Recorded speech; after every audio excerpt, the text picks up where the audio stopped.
Wand Smoke, Broken, king of the Kobolds.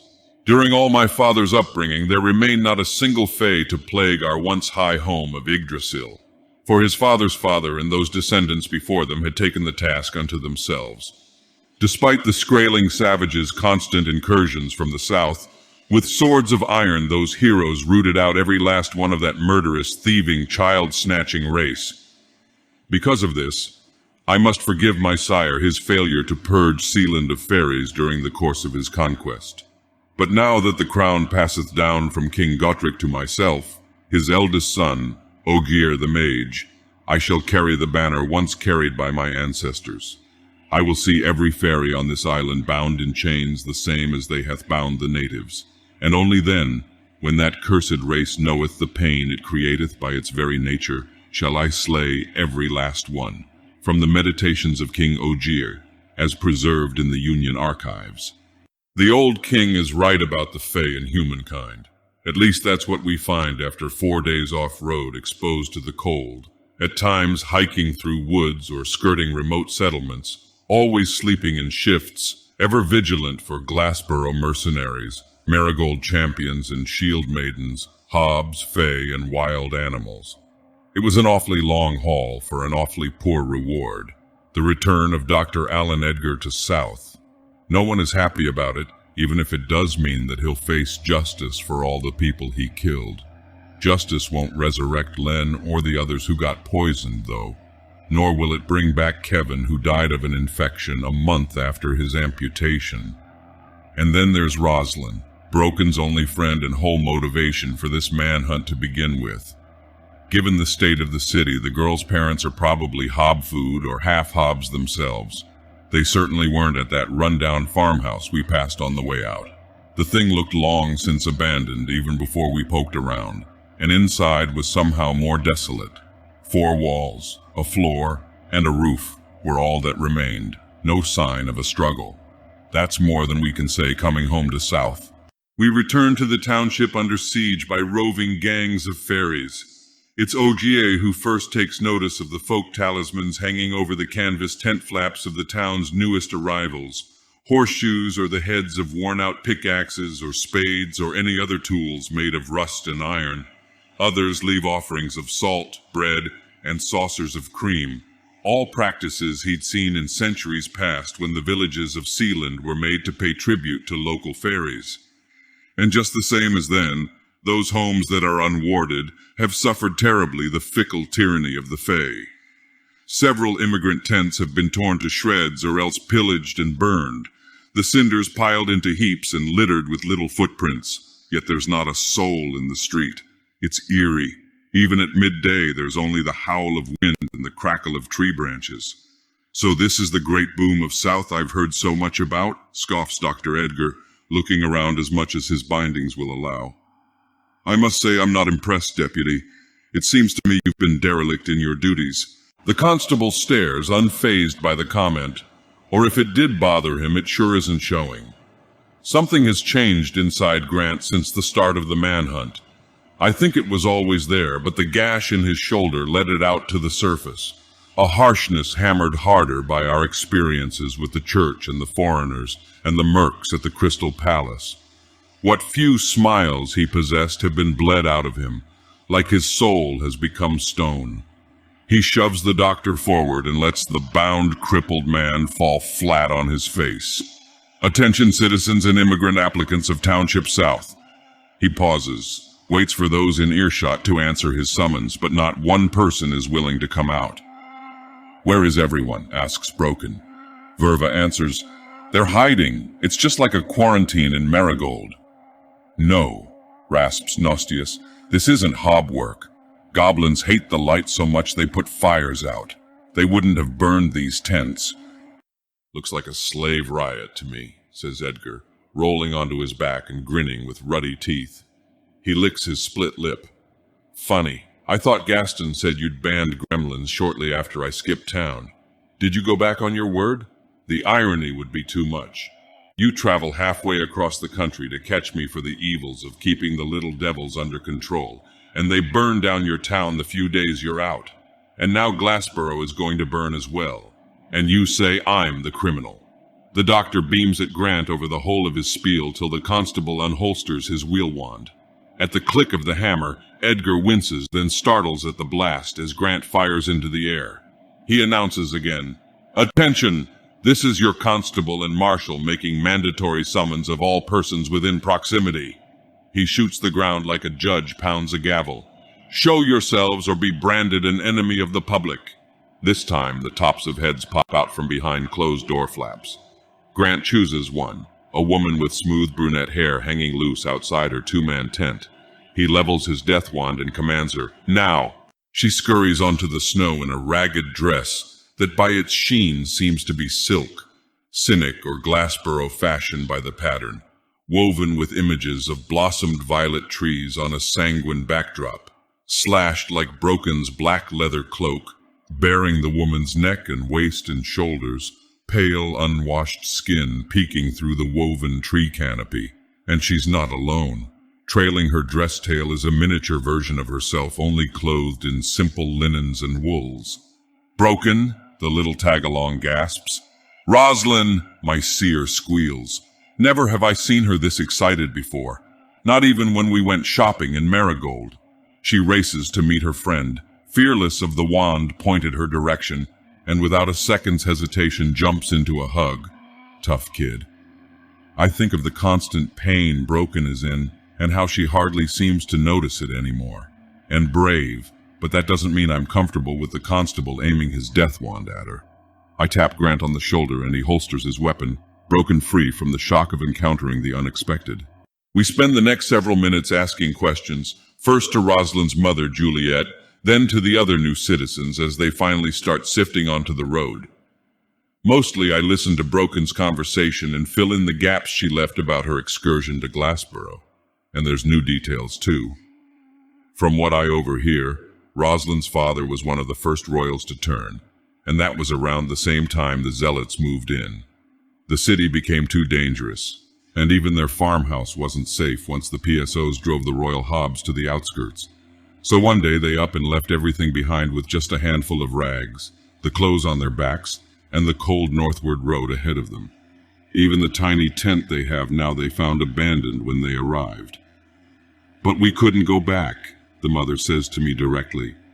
"The owners would have me killed for breaking contract, and besides that, there's nowhere else to take us. I've heard horror stories about Cynic and someone like me going to Marigold. They'd condemn Ross for what I've done, what I had to do to keep food on the table." "There is no need to worry about that here in South," Grant declares, as if just minutes before he wasn't pointing his wand at her. "Whatever crimes or depravities you may have committed elsewhere are only prosecutable by a claimant residing within that same jurisdiction at the time. You're perfectly welcome to apply, you and your daughter, for citizenship. Just keep in mind that there might be delays in processing. It seems there are a number of new applicants, and the prosecution of this criminal takes precedence over civil matters." He turns his attention to the crowd in general. "Speaking of criminal matters, can anyone inform us as to the identity of the apparent arsonists in our midst?" Murmurs start throughout the crowd, mostly shrugs and pleas of ignorance. Only one of the newcomers actually gives us any clues. "I didn't quite see 'em myself," confesses a West End Glassboro bumpkin, "but I heard 'em come round the first night. It was an awful sound, like a storm howlin' and the ground shakin'. Woke me right up in the middle of the night." A few others nod their confirmation. Then another one, a well-dressed trader from Berg, admits he heard them chanting one of the nights they burned the uncharmed tents.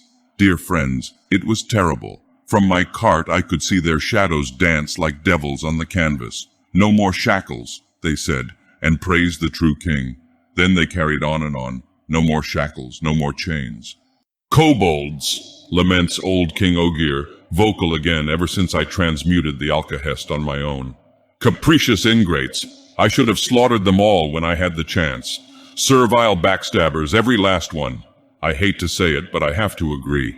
The only kobold I've seen tricked both myself and Broken, her into resurrecting King Ogier's body and me into touching the eye of Amgene. Had I been anyone else, the visions would have driven me mad. That's what everyone who knows about this stuff thinks anyway. To be honest, I'm more curious about the old king's disappeared corpse.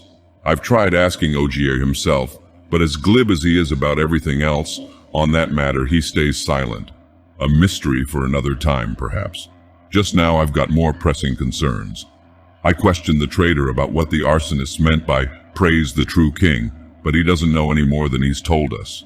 His ignorance comes as a momentary relief, as a failure to confirm my lurking suspicion that what's happening to South is really because of me. Ha! What arrogance! These disasters of man are inevitable manifestations of his own inadequacy. Your part, like the decisions of most mankind, is utterly replaceable. That is, unless you prove strong enough to take the reins of power. I ignore the king and defer to Grant instead. What's our next move, Constable? The same as before. We put Dr. Edgar under lock and key. Once our hunt is completed, and after I've drafted and submitted all the necessary documentation, the constabulary can start an official investigation into these crimes. He speaks to himself and the crowd as much as he's answering my questions, more so as he reaches the tail of his speech. Worry not, citizens and newcomers alike. Do not let these miscreants sow doubt into your mind that South is a town ruled by true law and order. Whoever these villains are, they have committed high crimes under the old king's law: arson, intimidation, disturbing the peace, and treason. And if I discover that assault and murder are to be added to their charges, I, with a majority vote by the council, will declare martial law and execute these rebels on sight. Grant fires his wheel wand into the air, and the crowd cheers the return of their elected protector. They clear a path and shower us with praise as if we've already purged whatever's plaguing the town. They treat us like heroes, but it doesn't feel anything I'd ever imagine it would. It's heavy, more pressing even than the 100 pounds of steel slung from my shoulder. The expectation that we'll succeed, the assumption that we can. We carry the burden of responsibility into the town proper, where we find much the same range of conditions. Most of the houses are warded with nails, horseshoes, and cooking pans, and of those, most look to be intact, though a few do bear damages. Broken windows now boarded up and graffiti skulls painted on the house fronts. Likely the owners didn't put stock in tradition till after the attacks. Well, they all do now. Those few buildings left completely unprotected are nothing but heaps of debris and ash and bones. The first burned house we pass had people locked inside, their charred, blackened, shriveled remains, like meat left over long on a spit, are piled where they would have been pounding at the door when asphyxiation took them. And just like the tents, little footprints litter the mound where the murderers danced and chanted, celebrating their king. We pass 2 more heaps of identical destruction before we make it to the market, the heart of Township South. Fortunately, the merchants and businessmen were quick to defend their property. Nails have been pounded into each stall and cart, and a ring of crushed salt circles the central cluster of commerce. A magic circle of protection, Verva lets us know that the mystics are responsible for that particular ward. Bigger businesses like the King's Lodge and the guild halls have gone to greater, more traditional lengths. They've hung curtains of chain over doors and windows, and I can see the edges of grates placed over chimney tops. The golden anvil must be making a fortune if only the constabulary was so lucky. All around the jailhouse, the new construction has been demolished and burned. Partisans stand like spikes jutting from the frozen ground, a deputy mounted on each and every one, 18 in total, their bodies bloated and overflowing with bloody foam and fluids. I feel ready to retch just at the sight of them. Then the putrefaction hits, and I have to cover my mouth and swallow hard to keep what's inside from spilling out. The doctor makes no such effort. He sniffs the decay, snorts, and spits before he says, "Looks like my trial is going to be delayed, Deputy. You've got quite the disaster on your hands. Even the worst riots in Glassboro were never this gruesome." "You're wrong," Grant responds, staring stone-faced where the jailhouse door has been torn off its hinges and left to rust in the snow. "There are no gremlins in South. These are either Hob or Fairy insurgents. Either way, we are going to put them down." "And how, might a humble doctor ask, are you going to do that?" Edgar grins big with his bloody lip till the constable kicks his leg from under him. The doctor crashes onto his back and loses his wind, coughs and hacks till his wheezing turns to chuckles. Grant draws his death wand, cocks it, and says, "Precisely the same way I'm going to put you down."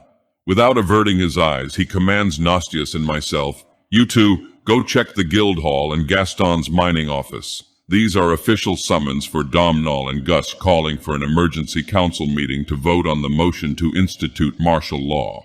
Speaking once again to the doctor, he finishes, "A unanimous decision will imbue me, the constable, with the legal authority to declare enemies of the public and with the legal power to dispense with such threats by any means I believe are justified."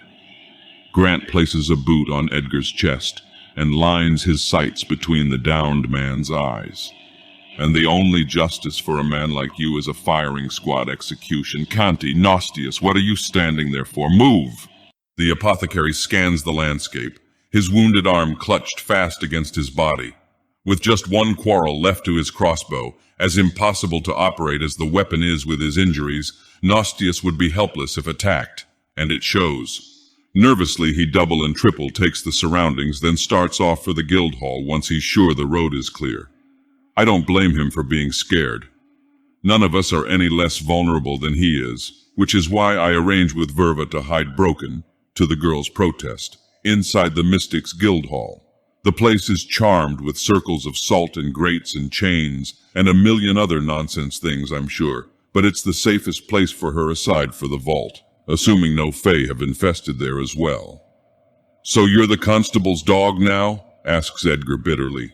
"I wouldn't have guessed my little troglodyte would ever stoop so low as to become a footstool for his own tyrant. Let me give you some advice from an old friend. You look like you need it. Serve yourself and get out of town. Gus won't vote for martial law so long as Gaston Mining is lining his pockets, and Deputy Junior here won't be able to handle whatever massacred 20 trained men." "We're not friends," I could respond, or I could announce that I am serving myself by helping the town, that I live here, that I belong, and that these laws are as much my own as they are the constable's. But I've got more important things to worry about than the doctor's skepticism. I ignore him, unstrap the Kingmaker from my shoulder, and set the oppressive death engine at rest on the snow. The mining office is a couple streets over. I expect it'll take me a few minutes at a run to get there and back, probably longer escorting James Edwin Gus. Given the girth of him, I don't imagine that man has ever done a day's labor in his life, nor will he. Just as I'm about to go, something flung from the shadowy threshold of the jailhouse hits the ground an inch before Grant's feet. It rolls, leaving behind a bloody trail in the snow. Thin, dark hair, hairy jowls, pale, flabby cheeks, and an expression of terror permanently impressed on the face. It's the head of Councilman Gus, severed from his body, rolling unnaturally, like it's being pushed by little invisible hands. The wind howls and the ground begins to tremble. This is a message, a warning. They surround us, forming out of thin air, 4 short, lithe, bearded men dressed in tan linens and pointed caps. The smell of the forest lingers on them, damp wood and manure, and their faces retain a wild aspect, as if holding this human shape is straining their concentration. I can see it most in their eyes, bestial, no whites like a deer's or an elk's, just amber brown and filled with pupils dilated despite the light. That's right, I recall in the midst of drawing Ogier's sword that fairies of all races have an aversion to the day. The old king chuckles. The constable, however, shares none of his sovereign's humor. His face remains hard, his mind busy arranging the information. Little footprints, no witnesses, iron wards of protection, the skewered bodies of deputies, the jailhouse seized, these materializing thugs. I watch the epiphany manifest in the flesh as snarling rage. No further hesitation, no hearing what these Fae have to say. Grant aims and fires his wheel wand at each of the surrounding kobolds till he reaches the 4th and the hammer drops with a clink against a spent brass cap. The fairy laughs, as do the 3 shot and unharmed by the leaden projectiles, whether hit in the body, the heart, or the face. The bullets pass through their false flesh like wind and kick up dirt in the distance. "No more shackles," says the 4th of the Fae, holding up his bare wrists, and in one of his hands is a long spike of quietus bone, just like in marigold. I shiver. They all have them, weapons made from man's own mortality. No more chains, the kobold finishes. Then his companions join in. They chant and rave, no more chains, each inching their feet closer. Spittle froths at their lips, and their faces turn a deep scarlet. They're working themselves into a trance, dwelling within the darkest aspects of their souls, and lighting them ablaze with hate and resentment, a defilement of their own natures. Only as a blind, vengeful mob can they muster the will to murder. What weakness, utters Ogier, but I hear it come out of my own mouth as well. Your kind were born to be slaves, but instead you have chosen to become ashes. Incensed by my judgment, the first coward lunges. There is always one who strikes before the others find courage, and like the cur that it is, the kobold comes from behind. But I have the eye, and now the power to wield it. Never again shall an assailant take me unaware, as did that bastard Gerard. I step forward, turn, and cleave into the void where I'd stood just a quarter second before. The mithril edge meets with the kobold's false flesh, makes it manifest, sinks through neck, chest, abdomen, and spills silver-blue blood that smolders black on the snow. The three living kobolds leap back, their morale shattered, but I've only just begun. It's been too long since I've slain fairies with my own hands, and felt the warm rejuvenation of their blood between my fingers. No, this is my story, not yours, I declare to King Ogier, ashamed that I allowed myself to become possessed.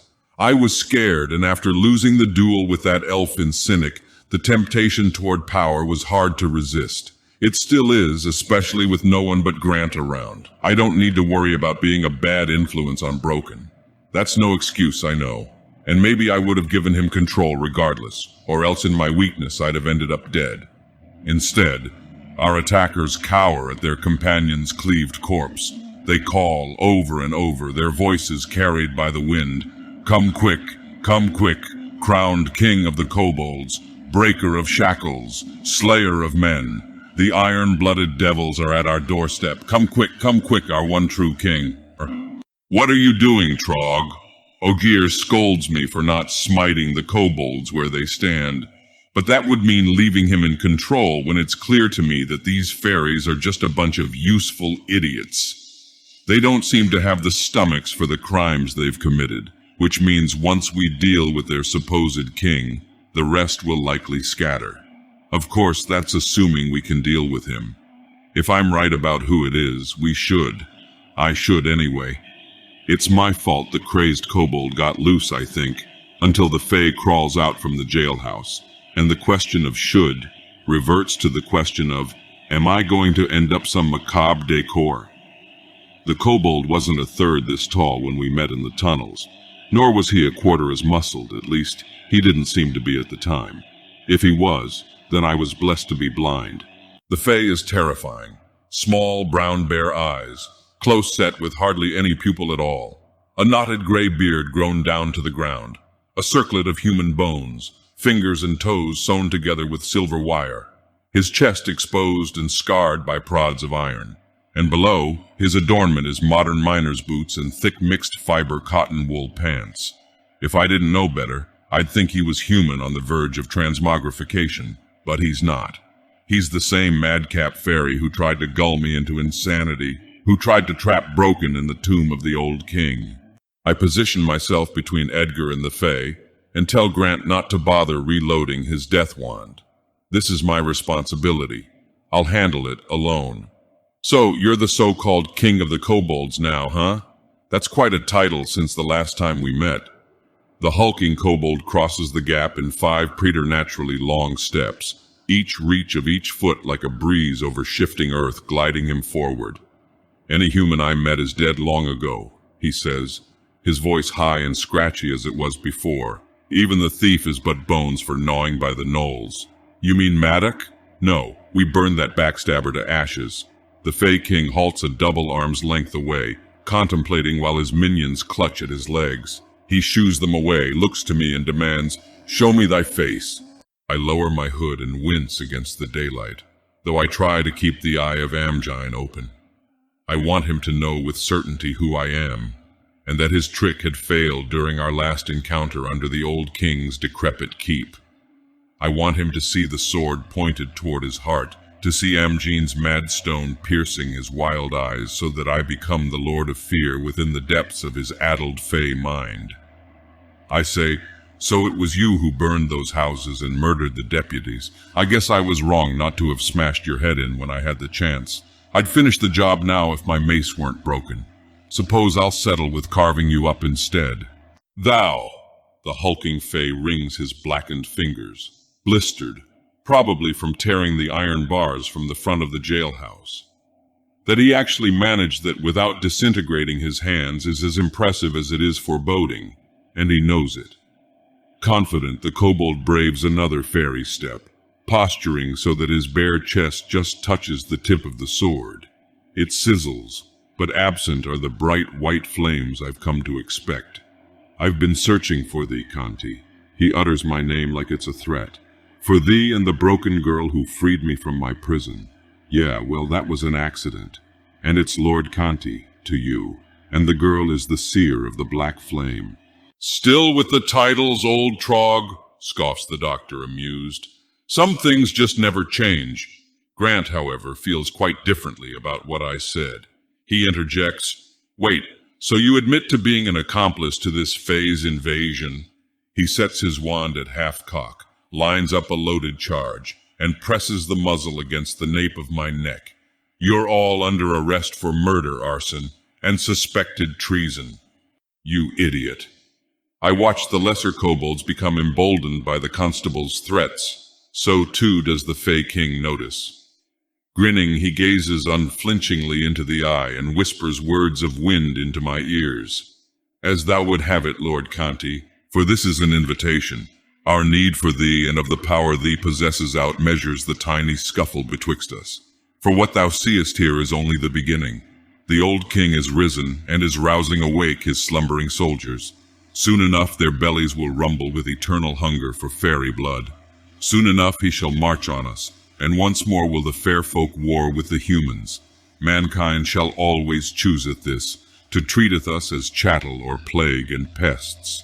So we must defend ourselves, reconquer the land man's ancestors agreed to share, and prepare for battle. For that purpose I have sought thee and thy cursed girl. Ye have proven yourselves to me in combat, and proven your race apart from the evils of humanity. How else canst thou survive the madness of Amjin's visions? Not even the old king resisted corruption. Crown caps and being born blind in the first place, I want to say, but I have to be careful. Grant might not be able to hear what the kobold is saying, but he can sure hear me. And after our escapade through the cities, I have a feeling that he won't hesitate to blast the back of my head off if he thinks it's probably justice. Sweat drips like bullets from my nose and chin, and on the back of my neck where the mouth of the frigid steel barrel sticks to my skin. I swallow dryly and formulate my answer, more of a question as to why the king of the kobolds thinks I'd be interested in the first place. He answers, is not that human's will to wield such machinations against thee sufficient to demonstrate the oppressive essence of mankind? It is in their blood to be thieves, tyrants, and rapers of nature, but their time has come. Now it is for them to become our thralls. After so long we will have justice. No, what you'll have is revenge. I recognize its bald, pale head, the expression on its face bitter as my reflection on the surface of Black Lake. It is my own personal shame and spirit of destruction, of deception. It is as Lohan said, the lie invites the will to self-ruin. When I think of what could have been had I gotten what I believed I'd wanted, I see the same scene laid out before me, meaningless death and duplicitous misery. I press Ogier's sword forward, and in a flash of white fire, force the kobold a human step back. You are no different than any other creature with consciousness enough to lay claim to a soul. You believe yourself good, but evil is just as much your constituent element as it is for those you hate the most. Refusest thou then? He asks aloud, frowning and cupping the smoldering blister on his chest. Art thou certain, if thou choosest to stand apart from us, thou art choosing to stand on the side of the old king and the humans? Then I'll stand on the side of the people I care about. myself included. The Fey King scowls, and for a second I think he's about to reach out and crush my head with his massive blackened fingers. Then suddenly his grimace sours. Like spoiled milk, it curdles into something fearful, as do the faces of his wide-eyed goons, legs bowed and lips quivering at the call of voices from the not-so-distance. It's Domhnall and Nostius and something else. I can smell its caustic odor, and though I don't dare divert my eyes, I don't have to recognize my yipping ghoul. Chaka flies on all fours across my field of vision like a wild, starving, slavering dog. Each loping lunge and plunge of claws cleaves enormous wedges of frozen soil. Each hurls the hob forward as fast as a wheel wand cocks and fires. It's only by the grace of the ghoul's short-sightedness that the bulk of the Fae and their king escape by taking the shape of the wind. Chaka is content to let them go, having skewered a kobold like a fairy kebab. I try not to watch, but the screams of the Fae being eaten alive, combined with the wet rending of flesh and the gnashing of bones, proves the proper ritual for conjuring nausea. Spirits, if you're listening, in the name of Amgene, I'm begging you, please never charge me with slaying a Fae-fed ghoul. The old king laughs. Grant thumbs his wand hammer from half to full cock. Last warning, Canty. Put the sword in the scabbard and then your hands behind your back. You're under arrest for acting as an accessory to vandalism, intimidation, larceny, arson, murder, and treason. I sheathe the sword, turn, and stare him in the face. Seriously? It's the law. Once we take back the jailhouse, I can book you and you can appeal for a pardon on a plea of ignorance and coercion. Until then, I need you to put your hands behind your back. What in hell is going on? Shouts Nostius. He and his master are just catching up. The constable repeats his commands for the alchemists, and it's Domhnall who answers, spitting and furious, looking entirely the disheveled wizard with his greasy chin-strap beard and stained, faded apothecary robes. I didn't drag these old bones out in the cold to detain the troglodyte. What of this damnable vote I was told about? Grant gestures to the severed head on the ground. I summoned you shortly before discovering that official Gus has been murdered. This changes things. We'll have to have a flash assembly with at least 2/3 of the remaining population to elect a third counselor in order to cast a legitimate vote to enact martial law. So you summoned me for nothing, the old alchemist snaps. Perhaps you haven't noticed, Constable, but your town is under attack. While you've been gone on your personal vengeance quest, my business has been decimated. How am I supposed to fund and conduct my experiments when the novices can't sell medicine and I have to spend all my time tending to Fey curses? I'll tell you, I can't. He huffs through his nostrils. This isn't what the guild paid for when we bought property in South. We were promised protection from interference, but instead, I find you pointing your wand at my favorite trog. Grant's face burns bright pink, and for a moment I think he might immolate the old man in a breath of flame. No, probably not. That'd be illegal, an abuse of authority, and he's already had one of those accusations today. Instead, he looks to me, then the jailhouse and his dead deputies, then to the township, barren, lifeless, and under siege.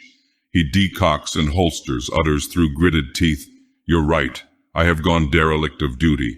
I've disgraced my father's office and let the town fall into ruin. No different than the cronies in Glassboro. You're right, I don't deserve my position, so let it be known that I, Grant of Township South, hereby resign from the venerable offices of Marshal and Constable." I never thought I'd see the day those words would escape Grant's mouth. So when the tears well and I hear his voice break, the only thing more shocking is my own reaction. I expect to feel pity. It's not like any of this is really his fault, yet he takes it upon himself like it's his responsibility. But all that dredges from the pit of my stomach is a visceral disgust at his revealed weakness. I'm not sure which is worse, listening to him or to Chaka eating. That is, until the constable starts weeping and stripping off his coat. Then my repulsion takes over. While his hands are tangled, I snare Grant by the lapels and throw him to the ground adjacent to Edgar. He lands on his ass, nothing else to catch himself with, and the doctor chuckles till I open my mouth and the old king's words leap off my tongue. Silence, cretin. Your lethargic will to swindling and slavery has fomented enervation over the entire kingdom. You're fortunate the boy wants to kill you, because I'd take your other leg and chain you to a workshop bench the rest of your miserable, craven existence. And you, my attention turns to Grant, who stares back, wet-faced and bedazzled. You're never to utter such pathetic whinging again.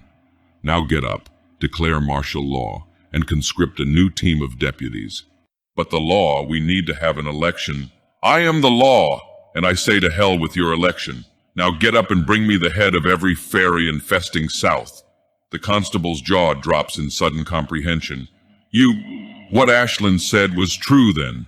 The sword really does belong to, but that means that I'm actually talking to he stutters, awestruck. So Ogier, drawing his sword and thereby projecting his voice atop my own, finishes for him. We speak as one. I am the king. No one, not even the self-satisfied Ogier, says anything for a long while after that.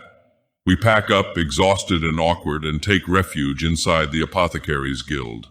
Inside we find the first-floor work tables converted into beds, every one of them full with unlucky residents who refused Kobolds entry into their unwarded homes. Some of them got off lightly compared to the charred skeletons we saw on our way in town. Others, it's debatable. Imagination cannot stretch far enough to cover what might plague a person once he's been fey-cursed. Bad luck is common, though no one's ever certain how much the fairies are really to blame for that. What we're sure is they're doing are things like turning tongues to stone or switching hands with feet, replacing all a man's beard with hedgehog spines or a woman's hair with the feathers of geese, and worse, turning someone's skin inside out, or cursing a person to dance ceaselessly without eating or sleeping, until he finally dies in a pool of his own sweat, refuse, and bloody footprints. All of these and more occupy the novices, as well as a few mystics who volunteered themselves. Patients and caretakers alike sigh their relief as we enter the hall. They're happy to see us, mostly to see Grant, Domhnall, and Chaka, though I hear my name a couple times among the whispers. I wish that I didn't. It just leaves me feeling guilty. There's nothing I can do to help those injured or cursed, let alone those killed and their family members. It's a weight too heavy to carry on my own. Thank Amgene I've got Broken and the others. Speaking of others, we leave Dr. Edgar downstairs for the novices to check for corruption in his amputated leg. They're glad to have someone they're actually trained to treat, just as Grant's relieved to be rid of him, even if just temporarily. It frees us to discuss our battle plans privately in the upstairs laboratory. I've never seen the lab in such a mess. Piles of powdered rust ruddy the work tables and blacken the glass interiors of alembics and retorts. Looking closer, amongst the rust mounds hide chunks of salt, as well as some that's been crushed, and there are darker granules that smell to me to be the crude formula for black flame. And that's just the work tables.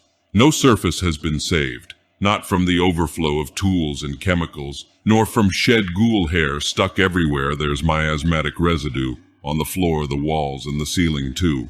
As you can see, I took the liberty of borrowing your hob while you were gone, starts Domhnall as we traverse chemicals and clutter to the slightly less messy center of the room.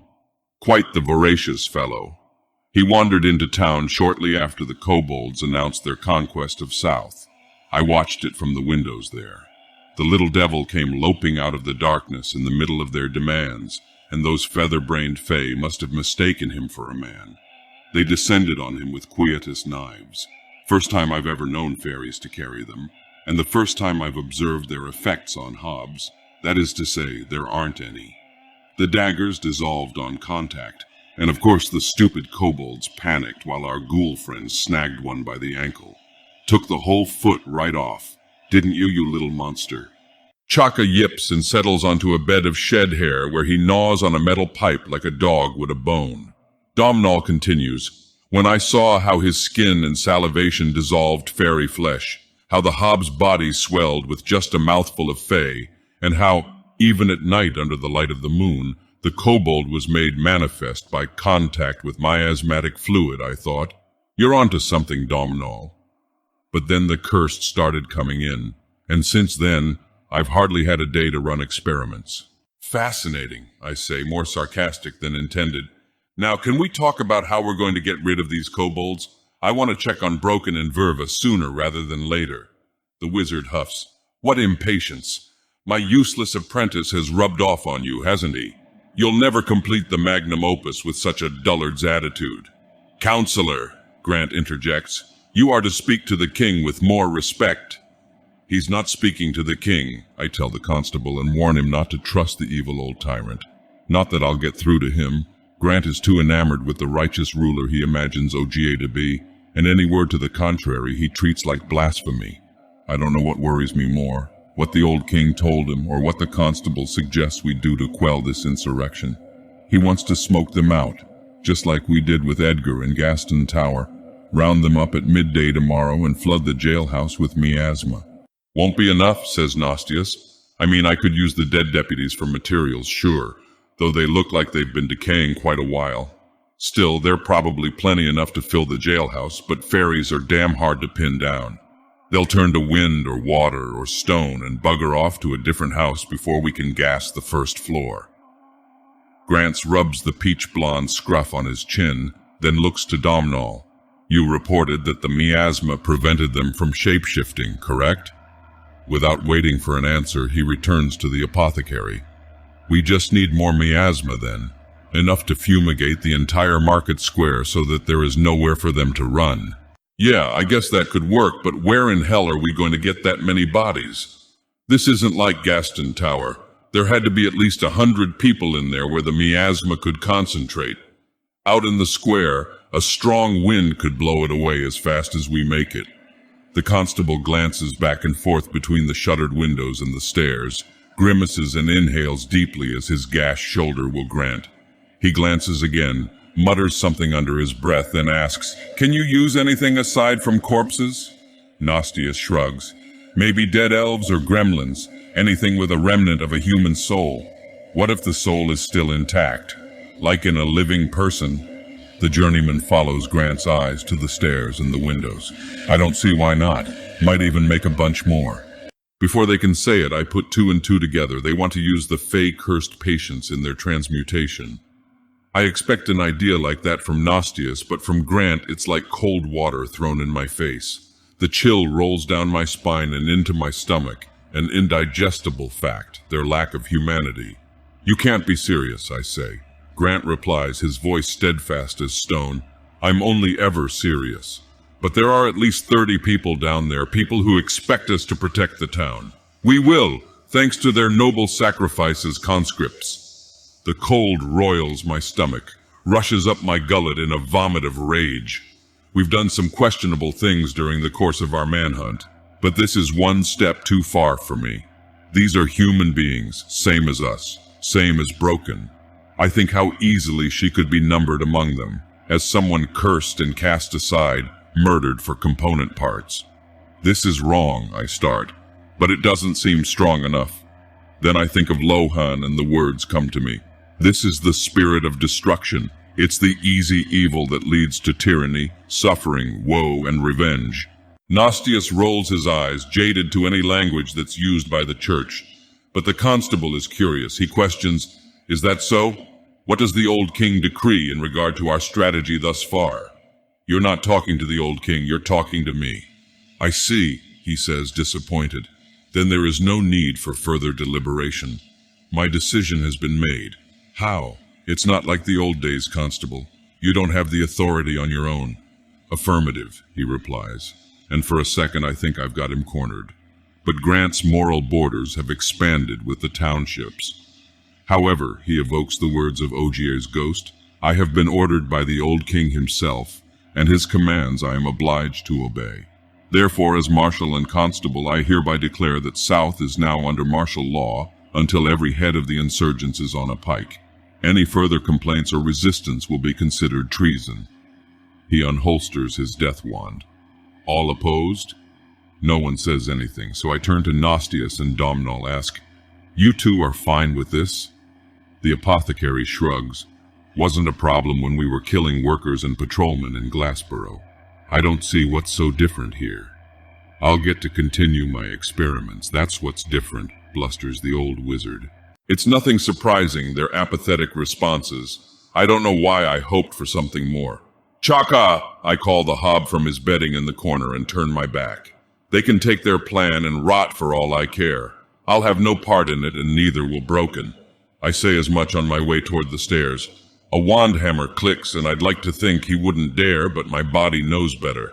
I freeze in the doorway until Nostius reassures Grant that he and Domhnall can perform the transmutation themselves, that there's no need to involve me or the girl unless the miasma fails, and we're needed to help kill the Kobold King in the aftermath. It takes all the apothecaries convincing, but eventually I hear the soft chink of the triggers reset as the hammer is lowered. I'm given permission to leave. But Canty, warns the constable, remember, you are a citizen now and are therefore indictable under charges of treason. As Marshal, I command you say nothing of our plan to anyone. If you do, or if someone finds out, I'll see to your execution myself. With Chaka at my side, I march down the stairs without looking back. My first thought is to start straight for the Mystics Guild Hall, to tell Broken and Verva of the horrors I just learned. But at the apothecary's threshold, another thought occurs. I stop and scan the first-floor crowd to ensure I haven't been followed. So far as I can tell, the others are still holed up in the laboratory. For how long, I don't know, nor am I sure if they could hear if I told the novices what they're plotting. Not that it'd do me any good. The apothecaries are sworn to Domhnall, and under martial law, they're obliged to obey Grant or be charged with treason. Just like we will.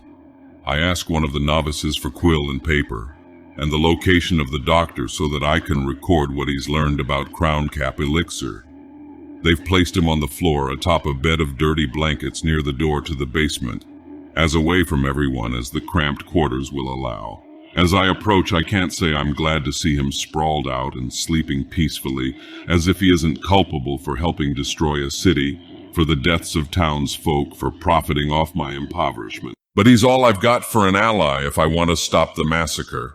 So I swallow my judgment and sit next the man, shake him till he's awake, and shove into his hands quill and pot and paper, and a note with detailed instructions for how to get out of this ordeal alive. Edgar grumbles and reads, bolts upright, and starts his reply. We go back and forth, passing notes for a while. I'm still slow at writing, but we manage to finish before Grant and the others, though I'll be honest, I'm sweating bullets the entire time, especially at the end. We agree that I'll sabotage his bonds and that he'll follow Chaka back to the vault in exchange for helping me and Broken taking on the Kobolds on our own. The novices are so busy they don't notice us go. Or if they do, no one stops us to ask where we're taking the prisoner. Nevertheless, I urge Edgar to hurry and trust I'll meet him there shortly, but that there's somewhere else I need to stop first. The doctor nods, clinging to Chaka like a giant furry crutch. Sure thing, my good Trog. Shut it, Edgar. I'm not your Trog. He chuckles. No, I suppose you're not. Not any more than I'm a doctor. Lord Canty. The chemist laughs, high and harsh, then hobbles westward along stride the yipping ghoul. Likewise, I start my march through the salt-warded market, vigilant for howling wind or sudden movement, yet a single thought acts as a constant distraction. What's gone wrong with everyone? It's more an artifact of my frustration than a genuine question. I'm not expecting a revelation, so I'm caught off guard when Ogier answers. The same that had gone wrong with you, fool. And what does that mean? Don't be dense. Figure it out. Not a chance on an empty stomach, after days on the road hauling 100 pounds of death engine, cold and exhausted, anxious that at any moment the kobolds might attack, scared out of my skull for when Grant discovers Edgar is missing. So Ogier can answer the question himself. Right now, my brain is a brick, and my body feels like a roll of unfried dough. What I wouldn't give for one of Maddox's suppers, I think, and slump against the Mystic's front door. It's the outrage leaving me, the disgust depleting, and with it drains the energy necessary even just to stand up straight. My face thuds against the wood and scrapes on the surface, pasted over with granules like a slab of sandpaper. It tastes salty as bacon and stings like spitting grease. I guess that's one way to make a ward, I think. Then the door gives way and I stumble forward and into the Township Mystics Guild Hall, or whatever Verva's calling it now. This place has really changed. I don't recognize a single thing within what was once the Hellgates Inn and Wine Tap, though now that I think about it, I haven't been inside since I found the eye of Amgene. Funny how the imagination plays on our memories. I swear I can picture where the bar used to be, torn away now, as are the tables and benches, replaced by a makeshift stage at the center of the room. Chairs and stools spread all around it, and around those stand candelabras against the walls and in the corners, throwing flickery light against crimson draperies. The only thing unchanged seems to be the kitchen. No, I take that back. Maddock never baked fresh bread like what's wafting into the common room, nor did he ever have a clientele like the robed gaggle of middle-aged women and half-men bowing down and murmuring questions before what remains of the remains of Gerard the Giant Slayer. "We've been expecting you, Lord Canty," squeaks the doorman, a boy a bit older than Broken, probably a marigold orphan by his look and accent, dark hair and eyes like Nostius, but handsome without the pockmarks. He shuts the door behind me and announces, "The seer awaits you in the kitchens with Mystic Verva and the wizard." Wizard? That can't be right, unless Domhnall leaped from a second-story window. He is rather spry for such an old man, but that's pushing it. Must be someone else, I surmise, hungry and curious. I lumber toward the open kitchen entry. Crammed into the tiny cooking space is a stove and an oven, a cupboard and countertop, a water trough, a sink, and somehow 3 human beings kneading dough and baking bread. As the boy said, both Broken and Verva are wrist-deep in flour. The third person, the one he called the wizard, is just an old man with a bushy white beard and eyebrows, and a death wand at his hip. After having one pointed at my head a couple times today, coming across it unexpectedly makes my nerves twitch. It captures my attention, though only until I notice the fresh loaf in his hands. My mouth begins to water. I stop outside the kitchen, lean the Kingmaker against the wall, then swallow the accruing saliva so I can call out to Broken. I spend the next several minutes speechless, mostly because I'm stuffing bread in my mouth listening to the girl tell me all about this other friend from Glassboro. She calls him the Bread Wizard and says that he saved her from a gangster when she was all alone. The baker declines to comment except to clarify that he and the girl are acquaintances, not friends, that his name is Thomas, and that he's never seen so many crazies in his life. Between mouthfuls, I welcome him to the edge of civilization. Then I explain to Broken that just because an old man has a beard, it doesn't make him a wizard. He has to be able to cast spells.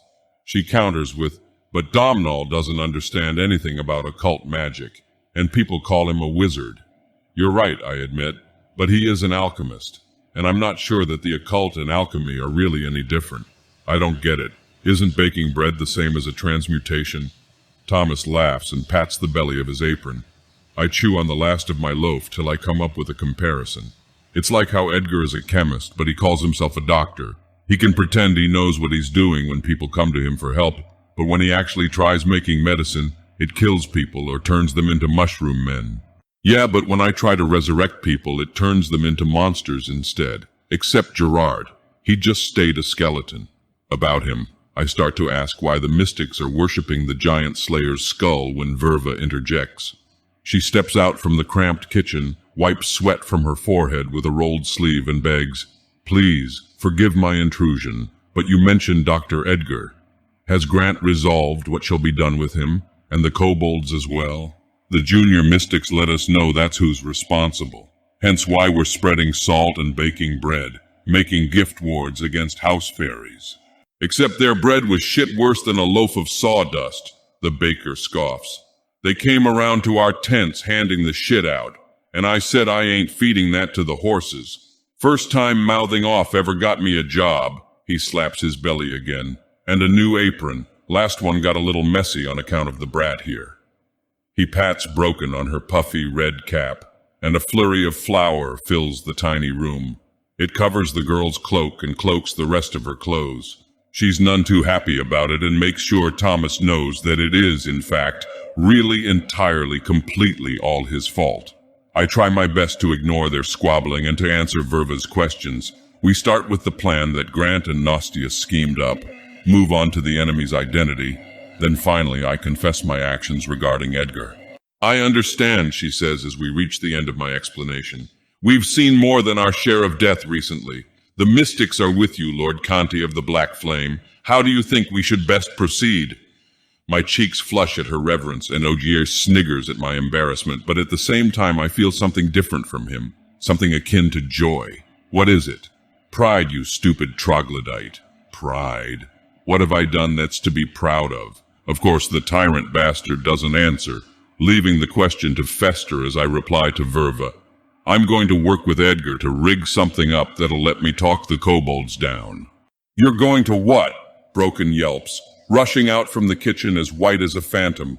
The doctor is bad, and we're supposed to shoot bad people. Why are you helping him? I'm not helping him. He's helping me, and it's because Grant and Nostius are going to sacrifice a bunch of people to try and kill the kobolds. We should kill the kobolds, she spits with venom. They're bad too, I sigh. Verva was right to worry about the violence Broken was exposed to. You're right. They are bad. The kobolds and Dr. Edgar. They hurt innocent people, and they almost hurt me and you, and Roslyn, so they should be shot. Broken, starts Verva. Please, listen to Lord Conti. Lord Conti, the girl mocks. Lord of the Black Flame, Lord of Fear. He's so flippity-floppity. We killed tons of stuff before. Hobbs and Maddock and the trolls and that church guy and the royals and all those patrolmen and... I cut her off. And we don't want to be like them, do we? I don't know if you overheard, but they're planning to use 30-some Fey-cursed citizens for their transmutation. Those are people who are counting on us. People who need our help the most. Broken's voice and posture and whole countenance shadows. Her voice pitches low. Those are people who you promised to burn in a sea of black flame. That was a long time ago. People who hated us, who ran me out of town because I was cursed, because I was broken. Her words hit like a punch to the stomach. The next one's worse than a dagger to the throat. They get what they deserve for being so awful. In a sudden rush of comprehension, I ask her, is that the way it works? Everyone should always suffer for the wrong things they've done? Yes. Then tell me, what punishment should I receive for my part in teaching Edgar about Crown Cap in the first place, or for trespassing and burglary of the deceased, for grave robbing from the king, for helping to destroy the Glassboro blast furnace just so we could catch a criminal and for letting that criminal go?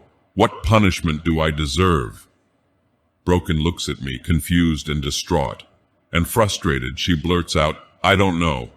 That's because no one does, I say, and squat down so that we're eye to eye.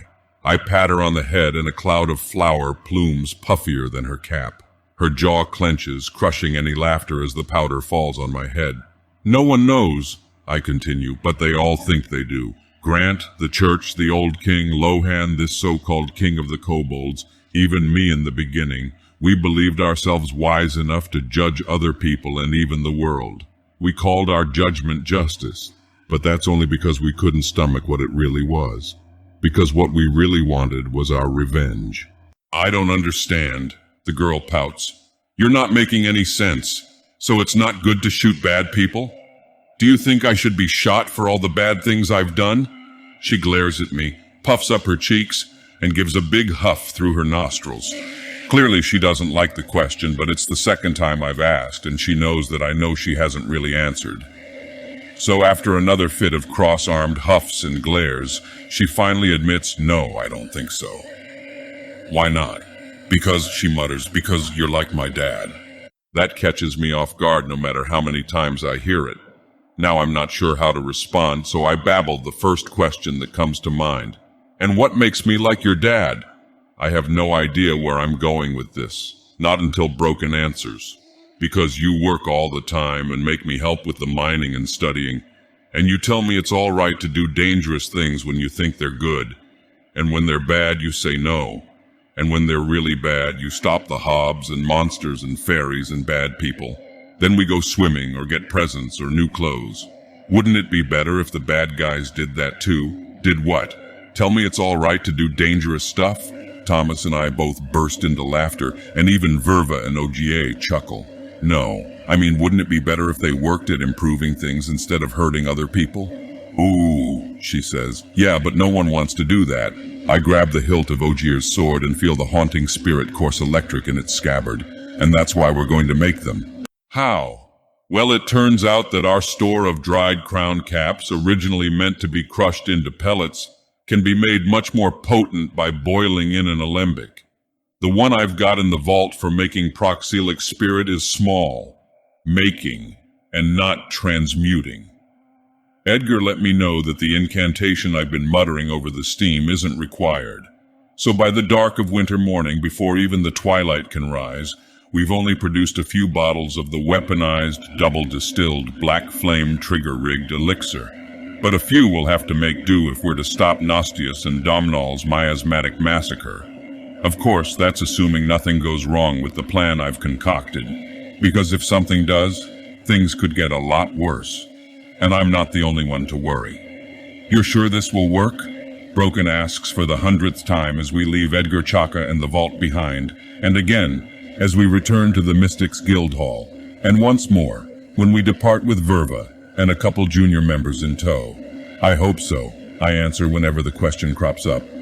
Now that Verva's with us, she seconds that opinion with undue confidence, probably to keep the juniors' spirits lifted as we approach the township jailhouse. We have faith in you, Lord Canty, and shall obey your commands and see to the proper use of the profaned flame. That's the name she's given to Edgar's improvised explosives. Took her all of 3 seconds once I told her what we think they'll do. Hearing the name presently, I muse to myself, focusing my attention away from my nerves. That settles it then. From here on in, she'll be in charge of naming conventions. I glance toward the Mystics Guild Hall and can just make out the old Hellgate sign being battered by the wind. That'll have to be next. What did she call us in Cynic, the township South Pyromancers? That has a nice ring to it, better than the Marigold Mystics of South. Broken tugs at my sleeve and pulls me back into reality. But what if they all turn into monsters? You left the Kingmaker at home, she says, as if that'd be enough to put down whatever abominations we might raise by accident. Even with all the primitive black flame I've stowed in the caves of Oldholm, if what we create is as vicious as the monster in Glassboro, we'd be sliced into bite-sized pieces before we could ignite a single satchel. That's what we brought the materials for. And the book. And Gerard, I know you told me already, but we've never gotten this spell to work right. Maybe we haven't, but you most certainly have. So don't forget to add yourself to the list, plus Verva will be helping. And Ogier as well, though I refrain from mentioning him. I can feel the old king's presence. He's been silent since we left the vault, and before that, he only chuckled at Edgar's snide remarks. I'm curious what he thinks of my plans to deal with the fairies. I guess I'm about to find out. We stop a dozen yards from the jailhouse entrance where blue-black blood yet stains the snow. The kobolds' bodies are gone, devoured by Chaka, as must have been Counselor Gus's head. Good riddance for that. It's scary enough as it is in the dark, with the deputies' skewered corpses outlined in moonlight. 18 of them. 18 fragmented souls from which to birth horrors unimaginable. Amgene and Antiodromia, please let this work. All right, we're here. Let's get started before King Kobold decides to come out and play. The juniors jump to their command and spread a circle of salt just like the one warding the market stalls. The rest of us unhitch our packs and start measuring out mounds of essential saltas, a fancy name Biller used to describe finely ground bone dust harvested from skeletons grave-robbed from the town catacombs. All the while, the wind howls louder and louder and louder. Shop signs and tavern banners whip and clatter, yet not a grain of salt nor a link of curtain chains budges despite the heightening violence of the surrounding gale. And inside our circle, we can't even feel it. The only air seeming to move is the white stuff passing in and out of our lungs as Verva, Broken, and I huddle close together and arrange the little mounds like they're the tips of a six-pointed star. Lord Canty, and Mystic Verva, stutters one of the 2 junior mystics. Should we ready the profaned flame now? Not yet, I say, hardly paying attention, trying to get the angle perfect between each pile of salties. It's only when the second junior starts stammering about and bolting for the guild hall that I look up and notice the earth shifting, the snow sinking in a circle around us. They can't cross the salt, so they're cutting out a chasm. We'll be trapped, for all the good our ward of protection will do, but it's a slow process. About an inch of ground is missing all around, though there's no telling how deep the ring goes. It'll take them several minutes to move enough dirt that we couldn't just jump across. Then it occurs to me a second too slowly that is precisely what the fairies want. Fast as my thin trog lips can flutter, I order everyone to stay where they are, but my tongue isn't quick enough. Verva and the first junior are already screaming for the second to stop as he leaps over the salt and into the arms of a dozen suddenly materialized fae. They grab him by the robes around his legs and his ankles, send him careening to the ground, pin him face down, and draw out their quietest knives. "Slaver," one kobold shrills, and another. "No more shackles, no more chains." They rant and rave, working one another into a froth of little bearded devils, eyes wild and animal. Maybe I should just kill them after all. King Ogier's thought, not mine, though I'm finding it hard to argue against when the captive mystic is pleading for help. "Stay put," I shout. "There's nothing we can do but finish the ritual, Verva." The woman's heart is too soft to let her pupil die. She's abandoned her post and lit one of 3 bottles of profaned flame. Fire eats through the cloth wick toward the neck where the miniature satchel charge is wedged. 5 seconds, that's how long it takes for the trigger to ignite, then another 2 for the pressure to swell, and 1 more to lob the bomb amongst the mob of fae happily stabbing, like toddlers, wet fists pounding against the junior mystic's body. I don't think I've ever moved so fast in all my life as I grab Broken and turn my back to the explosion, to glass shrapnel and rapidly expanding crown cap elixir gas. With my last gasp, I shout out coded memories, "Pretend you're jumping in the river," and we pinch shut our eyes and mouths and noses, wait it out while the screams become wheezing, till coughs become thuds of bodies fallen to the ground in hallucinogenic comas. Half a minute passes, 30 long seconds of huddling blind, mute, and utterly vulnerable if that blast happened to break our circle. It was certainly enough to deafen us for a while. All I can hear is the ringing in my ears, and my heart pounding on my lungs like a tax collector. Empty of breath and full of fear, my willpower breaks. I heave involuntarily a mouthful of air. It's safe, thank the spirits, because Broken follows my lead, likely blue in the face underneath her bandages. But it's too early to say we came out unscathed. A third of our circle has been blown away. Our 6-pointed star is just a shapeless coating of dust, and everywhere shines moonlit bottle fragments. It seems Verva got the worst of those. Though the shrapnel couldn't penetrate her robe, it left a rash of her face and neck. I only wish I could say the same for the quieted junior, and for the kobolds, but the former was already plenty perforated, and the glass shards passed through the latter's fey flesh as if it were wind. The elixir, on the other hand, has affected them more greatly than I expected. "Mystic," I call out to the junior still alive, keeping my eyes on the 12 rebel fairies laid out cold on the snow. "Get Verva back inside and hurry on fixing the circle."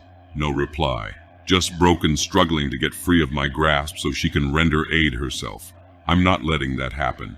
There's no telling when the ringleader might show up, so I rattle Ogier's sword out of its scabbard with just my left hand, while holding Broken as best I can manage with my right. Pointing the blade toward the break in our ward, I glance over my shoulder. Just as I thought, the young mystic got gassed with the rest of them. Better off than his guildmates, I consider his condition longer than I planned. No glass wounds, probably breathed less elixir too. I wonder if that means he'll wake before the others do. "Conti," yells Broken, "let me go. Verva's in trouble." "I know," I start to answer, "but we need to be careful. We don't know when." My head stops mid-swivel. Out of the corner of my eye, looming huge over the dead junior and the unconscious fae, is the bone-crowned, self-proclaimed king of the kobolds. My head turns the rest of the way slowly as an elk caught in the hunter's gaze, praying those tiny, reflective, brown bear eyes pass it over, only they don't. Instead, they stare, glossy and vacant, seeing only what the crown cap elixir shows them. "Good work, Trog. Now finish him before the poison wears off." a thrust to the heart quickly. No, I say aloud, we're going to finish the ritual. Broken, help me get Verva inside the circle. You see what I mean? You're so flippity-floppity, she complains, but doesn't hesitate to assist lifting the mystic's limp body back behind our line of salt. That's needing attention as well. I set Broken to it while I stand without sword point never straying from the hulking kobold's direction. With no idea how much gas he breathed, he could break free any second. All I can do is listen for signs of life from the comatose junior mystic and the lesser fae at my feet. So far, so good. Broken's finished repairing the ward. She asks, what about the other saltes? Leave them. They'll have to do the way they are. But it's just two of us now. What if it goes wrong? I keep the sword point forward despite my burning, tired shoulder, half turned to look her in the eyes and promise, we're going to make things better so that we can have bacon every day. And when summer comes, we'll be free to go swimming in the river. And we'll have enough money that I can pay Grant my stupid taxes and still have enough left over so that you can get new hats or boots or whatever you want. What if I want to get presents for Rosalind or for Verva? That's fine too. You promise? I nod and smile, watching the courage light up her pale blue eyes. I promise. Liar, bellows the Kobold King. I spin around expecting the fairy to be on top of me with his monstrous blackened hands, yet he's exactly where he's been standing, entranced. Kill him, you fool, or if you won't, I will. No, I don't think so. I deny Ogier power over me, though I can feel him trying, heightening my fear and anger. But I'm done living my life for revenge. There's a better way to end this. Liar! The kobold bellows again. There is no other end. Too long have we labored under your tyrant's thumb, building your country, keeping your homes. And too long have ye refused to pay what we are owed. But now our shackles are broken. We are no longer your servants, no longer your slaves. We shall take back that which was stolen. With blood and bone and fire shall we slay. May every human body tremble. Never again shall we surrender. Never again shall we be subjugated. For we have a whole world to win, and nothing to lose but our chains, he booms, froth flying into his beard, his muscles twitching with silver-blooded rage as the mushrooms taunt him. We have nothing to lose but our— Say what? The same? How darest thou? How darest thou compare us to them? They stole this land, the soil, the forests, the rivers, the mountains, the beaches. We are the rightful heirs. They are nothing more than butchers and thieves. We are taking back only that which they stole from us. Our lands, our lives, our power. Broken, and I leave the Fey King to his raving and draw our mithril weapons as improvised athames. Positioned east and south, we face outward and focus on the giant slayer's skull at the center amidst the salties.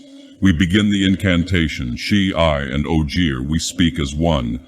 From Bedlam the spheres separate, from light cometh shadow. One prima materia from infinite immaterial.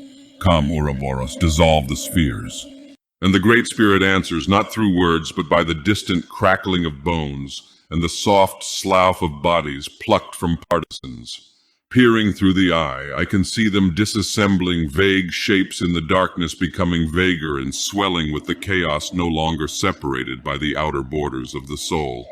Kanti, Broken whinges into the blackened blood and bone-filled whirlwind, hypoxic with terror, so fast does her heart flutter under her undulating chest. For outside our tiny circle of salt has opened up to the flood of the abyss every monster imaginable and abomination which isn't emerging from the depths of the dead deputy's anguish. They are a menagerie of fears that lurk beneath the surface, the notched prod of anxiety, the rue of regrets of failure, theirs and my own. I close my eyes to the moonlit shadows, arrogant as always to think that I could skip the necessary steps, brash and impatient, an impostor, as if I'm any better than the Kobold King, or Grant, or Nostius and Domnall. But you need to be, speaks an apparition from within, adorned with the headdress of the clan of the Antler. He is the Lord of Fear calling me to peer deeper beneath the abyssal waters. Can you see it, he asks, but I'm too ashamed to look inside these monsters we're creating. Pathetic Trog, if you won't do it, then relinquish control to me, commands the old king in a bid for more power over the Eye of Amgine. Broken screams for me again, and I wake up to the realization that if I don't take control for myself, either the monsters of chaos will consume the whole town, or I'll lose myself to the will of the tyrant.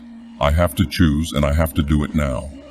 The eye opens, and what I find is not what I expected. It's an inner ring hidden beneath the surface of the spheres, the aspect of self which is immutable through conscious will, the human soul, the very thing in which all our attempts to alter through incantation alone produced nothing but monsters. But now I understand the true purpose of the Alkahest, human transmutation. In a moment of inspiration, I turn inward of our circle and tell Broken to do the same. I throw down a satchel of black flame amidst the salties and the skull, draw on the wisdom of the king to transmute without an incantation. My tongue free, I cry out, "Now, finish the spell! Enantiodromia, reconstitution!" Broken shouts as I dissolve the salties and the skull and the inner self of the soul left to Gerard, the murdered junior mystic, and all the dead deputies. Our ward scatters in an explosion of heatless fire. Then the process reverses. It implodes with a black whirlwind and rain of bones as 18 skeletons reassemble, partisans in hand, headed by the 19th, his bones alone cloaked in a shadowy skin, his sockets aglow with the white light of his soul renewed, a reconstituted slayer of giants and kings. "Whoa," is all the girl can say, staring dumbfounded from the ground. Gerard looks really scary now. "Don't make me laugh," I beg her. I can hardly breathe for all the energy I just exhausted, shivering in a cold sweat, hungry and aching, especially my head.